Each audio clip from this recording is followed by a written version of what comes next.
I still remember the sound that woke me up that morning. It wasn't thunder, wasn't cattle moving against the fence, wasn't even the old grain silo rattling in the wind like it usually did when storms rolled through western Montana. It was sharper than that, meaner somehow. A chainsaw, then another one, then voices. I rolled over and checked the clock on the nightstand. 5:58 a.m. For a second, I thought maybe one of my neighbors was clearing a fallen tree, but something about it didn't feel right. Maybe it was instinct. Maybe it was because when you spend your whole life on the same piece of land, you know when a sound belongs there and when it doesn't. My name's Cole Bennett. I'm 49 years old, third-generation rancher, and I live outside Hamilton, Montana, on 46 acres my grandfather bought in 1978. The place isn't fancy, never tried to be. White fencing out front, an old cedar barn leaning just enough to make visitors nervous, horses out back, feed shed that still smells like pine and diesel and winter hay. Across my east line sits Pine Hollow Ridge, brand new subdivision, 7 years old, big gray homes with black shutters, every lawn striped like a baseball field, every driveway spotless enough to eat off. The kind of neighborhood where nobody waves unless they've already checked the HOA guidelines first. And the woman running that whole circus was Valerie Dawson. Valerie smiled like a politician and talked like she was always reading from a complaint letter. For years, she'd been fixated on my ranch. Said my equipment shed lowered community appeal. Said my fencing looked agricultural in an increasingly residential zone, which, yeah, no kidding. It was agricultural because I owned a ranch. Every month, she'd send out one of those neighborhood newsletters. Little reminders. Baithwaste. Holiday decorations. Trash placement. And somehow there'd always be one line aimed straight at me. Nearby, unmanaged properties continue affecting neighborhood presentation. That was her favorite phrase. Nearby, unmanaged properties. Like my grandfather hadn't bled on that land long before Pine Hollow Ridge ever existed. I pulled on boots and headed outside. And there they were. 3 contractors in bright orange safety shirts. Chainsaws running, cutting straight through my cedar hedge. My hedge, 75 yards of thick cedar trees. I planted myself 14 years earlier after deer kept wandering too close to the horse pasture. It took years to grow in full, and by then it had become more than a barrier. It was privacy, shade, a windbreak, home. By the time I got there, they'd already cut half of it down. Fresh branches everywhere. The smell of raw cedar filled the air. One guy looked up and killed the saw. "Sir, what exactly do you think you're doing?" He pointed toward a laminated notice zip-tied to one of the remaining trunks. I ripped it down.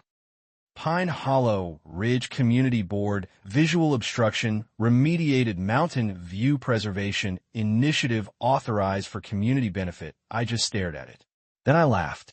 Not because it was funny, because I genuinely couldn't believe the nerve. The hedge sat fully on my property, 5 full yards beyond the recorded boundary. No question, no gray area, no misunderstanding. The contractor lifted both hands. "Ma'am said this line was approved." "Which ma'am?" He didn't answer. Didn't need to. I already knew. I looked toward Valerie's house on the ridge. Curtains moved upstairs. Watching. Of course she was watching. I wanted to march up there right then. Wanted to let loose every thought in my head. But anger has a funny way of costing you when you spend it too fast. So I walked back inside. Boots heavy on the porch boards. Coffee still warm in the pot. And I started pulling records. Property survey first. Then county plat maps. Then an old filing drawer in the office. That drawer belonged to my dad. He kept everything. Receipts from 1989. Livestock records. Water rights. Contracts. Stuff nobody thinks matters until suddenly it matters a whole lot. That's where I found it. A signed easement agreement from 2018. I hadn't looked at it in years. Pine Hollow Ridge had negotiated access through a narrow corner of my southeast pasture when they built the subdivision. Just enough land to connect their private road to Willow Creek Lane. At the time it made sense. Saved everybody trouble. Dad signed it. Then I inherited the place. I skimmed page 1. Then page 2. Then I stopped cold on page 3. Clause 6. Grantor agrees to maintain existing natural vegetation barriers for the purpose of limiting wildlife movement towards subdivision boundaries. Any destruction, removal, or damage caused by grantee or grantee affiliates to said barriers shall result in immediate termination of easement rights. I read it twice, then once more. My coffee had gone cold by then. Outside, the chainsaw stopped. Silence. And all I could think was, Valerie didn't just cut my trees. She may have just cut off the only direct road her whole subdivision had back into town. I looked out the kitchen window toward that narrow gravel connector crossing my pasture, then at the cedar stumps, then back at the easement paperwork. And I'll be honest, I sat there for a long minute just weighing it, because once you do something like that, there's no undoing it. There's no, let's all calm down. No navalidisit. Just consequences. And the thing about Valerie Dawson was, she'd spent years assuming consequences were for everybody else. Not her, not the board, not Pine Hollow Ridge. That morning she finally crossed from annoying into expensive. By noon I had a local welding crew on site. By sunset they were setting steel posts into concrete. And when Valerie finally came flying down that gravel connector in her white SUV, tires spraying dust everywhere, I was standing there with my hat on and a fresh metal gate swinging shut, big enough no truck could miss it. Chain through the handles. Padlock clicked and mounted dead center in clean black lettering. Private property easement terminated PR. Clause 6. Valerie slammed her door so hard I thought the hinge might crack. Cole, are you out of your mind? I turned and looked at her. Calm, tired, done. And I said, Morning, Valerie. She held up both hands like I was the unreasonable one. You can't do this. I nodded toward the cedar stumps behind her. Looks like we're both having a surprising Tuesday. Her face changed, just for a second. Then she smiled that tight HOA smile. The one she used when she thought she could pressure somebody into folding. Open the gate. I shook my head, and somewhere up in the timberline beyond the pasture, I heard elk moving through brush. More than a few. A whole herd. And for the first time all morning, I realized the cedar hedge wasn't the only thing Valerie Dawson had removed. Valerie heard them too. That rustling up in the timberline. Branches snapping. Heavy movement. She glanced over my shoulder toward the ridge, and for the first time all morning that polished expression cracked just a little. What was that? I looked past her, kept my voice level. Elk. Then I turned and headed back toward the porch. Didn't slam a door. Didn't argue. Didn't raise my voice. Just left her standing there by the locked gate while gravel shifted under her heels. By sunset, the whole neighborhood had figured out what happened. Not the full legal part. Not yet. But everybody knew Pine Hollow Ridge suddenly couldn't use Willow Creek Lane anymore. Cars had to detour nearly 6 miles around the county road. And in Montana, 6 miles can feel like 60 when weather turns bad. Phones started ringing. I could hear them even from the porch. SUVs pulling up. People gathering near the gate. Valerie pacing. Board members whispering. I stayed out of it. Fed the horses.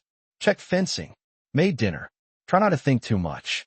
Because truth is, even when somebody deserves consequences, there's still a weird feeling when the first domino tips.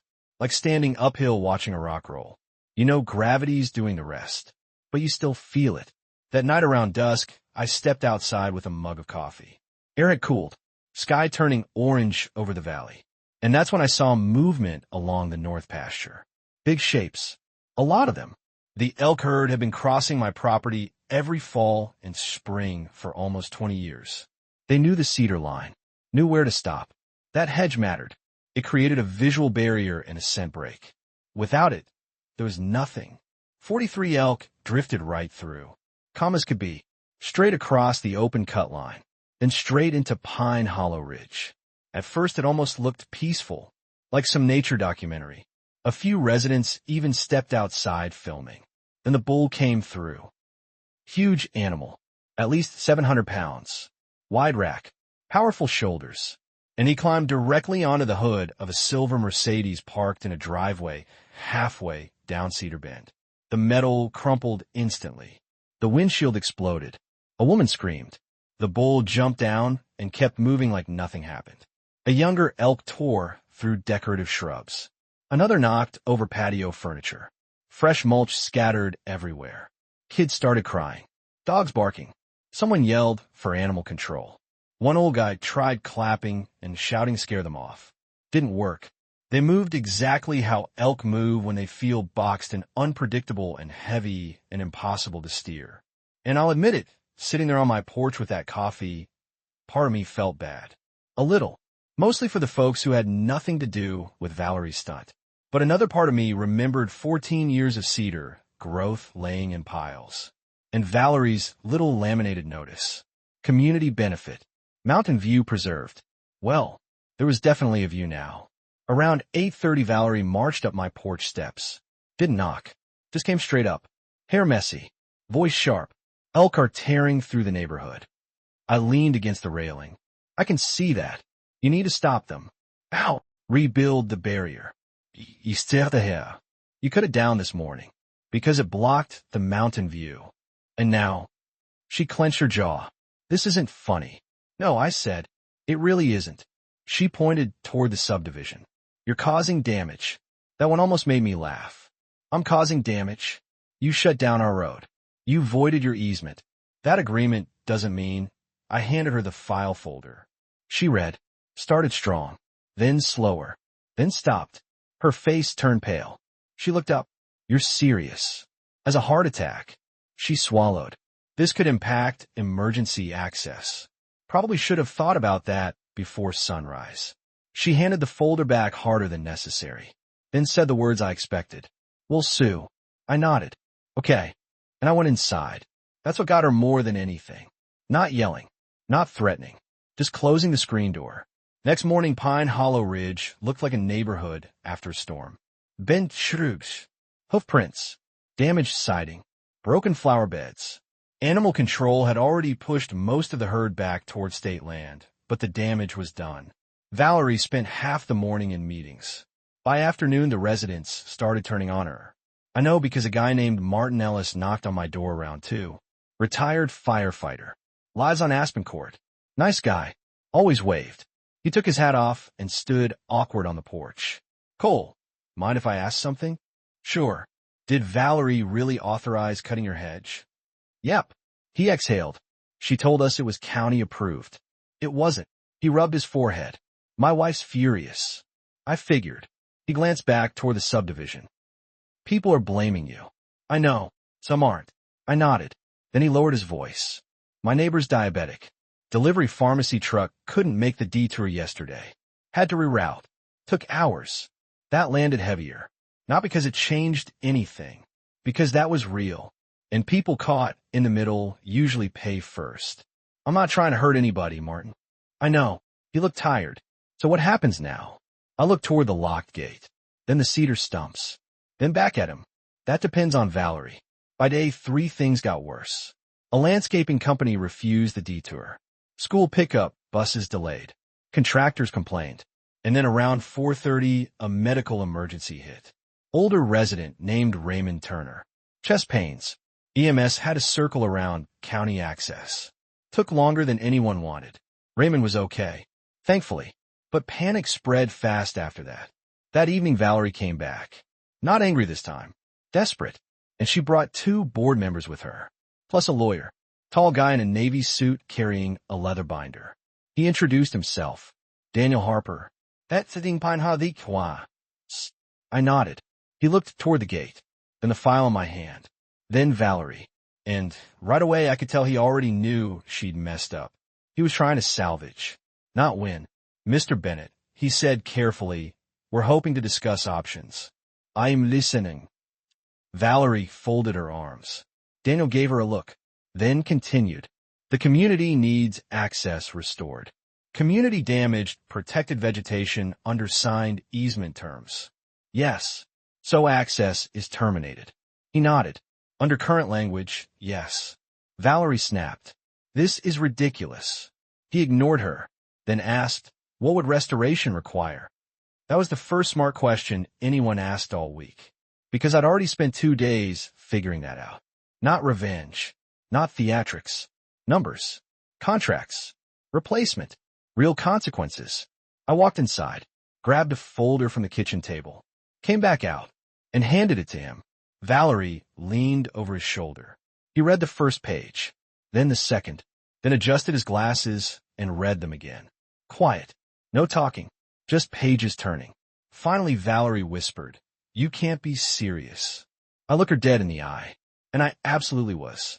Daniel looked up from the paperwork first. Valerie was still staring at the numbers like she thought maybe blinking would change them. It didn't. The valley had gone quiet by then. That kind of evening, quiet Montana gets where the wind drops and everything feels still for half a second before dark settles in. Daniel cleared his throat. "Mr. Bennett, this proposal is extensive. It's accurate." Valerie finally snapped. $48,000 for cedar replacement. For mature replacement, I said. Not saplings. Full-grown cedar, professional installation, irrigation reinforcement, soil work, cleanup. And the value of 14 years it took to grow what your crew cut down before breakfast. That's insane. No, I said calmly. Insane was chainsawing private property because you didn't like the view. Daniel kept reading.